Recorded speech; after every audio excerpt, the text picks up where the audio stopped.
Welcome back. We're going to talk about dark cloths. Be real quick. We're going to cover what you need and a trick nobody uses. So you have to have a dark cloth to view the ground glass. So what do you need? What is a dark cloth?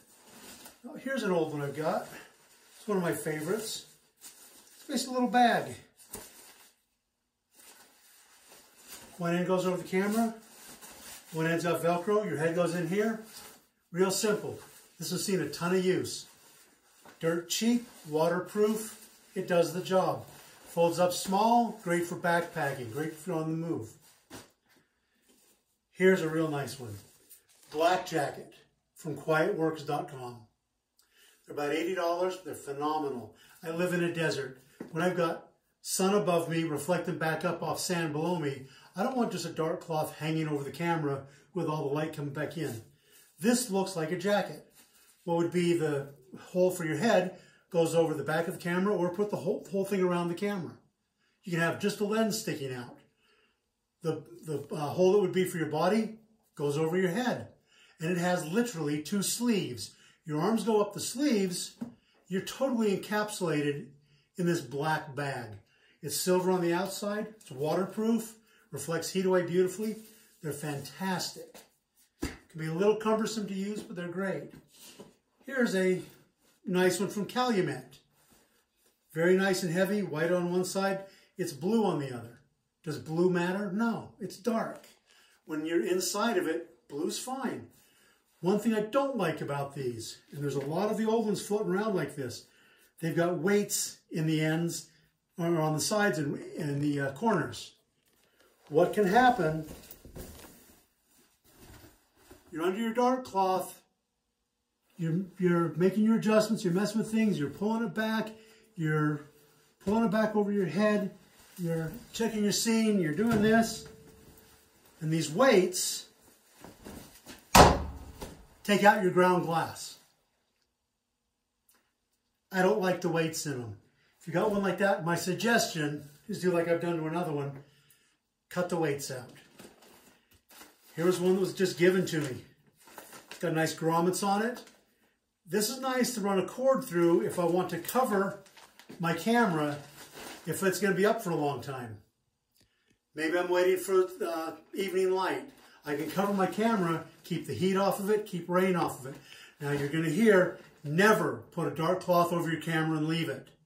I can put this one on my camera, use the grommets in the end to tie it down, and we'll address how to safely leave a dark cloth over your camera in the tripod video. You don't want wind catching that tripod or that dark cloth, making it like a sail and taking your camera over. There's a way to get around it, and it's a tiny little piece of equipment you'll have to manufacture, but it makes it so your tripod will not tip over. Here's just another one I've got. Very nice one. I keep this one in plastic. It's got a really nice magnetic system to hook it to the tripod. Another Calumet. Here's a cheap little one I made.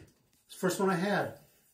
Baby blanket, black fabric. Notice some of these have got writing on them. That's the secret. Here's my favorite. Here's my baby. Heavy black fabric on one side.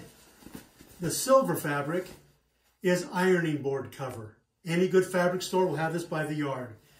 It's light, it's reflective, it's water resistant, not totally waterproof, but it's more waterproof than this Calumet.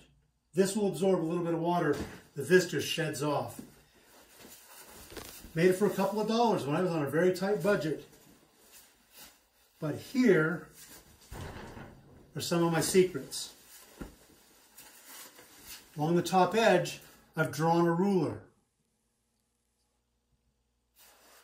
Down the side are my Bellows extension factors. I don't need to go get calculating. I don't need to get up and do math. I don't need any special tools. I measure from my lens to my film holder. I know how many inches it is. I go down here, what lens that is. It's a 150 millimeter lens. 6 inches is going to be my optimum focus. Then I have my markings. How many inches am I actually out? or how many inches beyond 6, and I know what my bellows factor is. I know how much to extend my exposure. Got my reciprocity factors for different types of film. All written right here. I don't have to go get my data book. I don't have to have it on my phone. I don't have to do any math. Right on these. I've got more data down for something else down on the other corner. You've got a whole calculator, a database, right there. Use it. I've seen a couple of old masters, guys who taught me, did this. No one's doing it today. It's a forgotten tool. They don't have to be complicated. It's just a dark cloth with a reflective side over your head. Edward Weston used a towel. Ansel Adams had a black piece of cloth. It wasn't reflective on the other side. You don't need to go fancy. You don't need to go expensive. This stuff's all over the place. But you have to have something. Use it. But use the other side as a notebook. They're fantastic. Just go for it. Please like and subscribe. This is not monetized. I mentioned one product here. I'm not sponsored. But if you like and subscribe, that kicks me up in the metrics, and it just allows more people to see some of these little hints and tips. So if you think there's anything good that I've said, like, subscribe, help some other people out because they might be able to find my channel easier. Thanks a lot. Next time I think we're going to do tripods. Goodbye.